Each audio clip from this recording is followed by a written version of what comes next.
गीताच्या साठी लिहून गेला कायद्याची गाथा, नमून फक्त आयुष्यामध्ये बुद्धाचरणी तो माथा.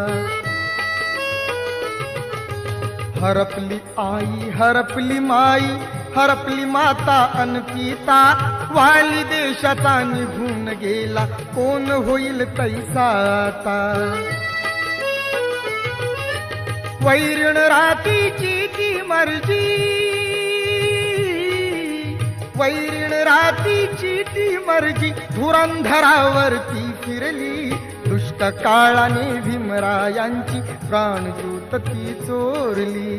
बुद्धं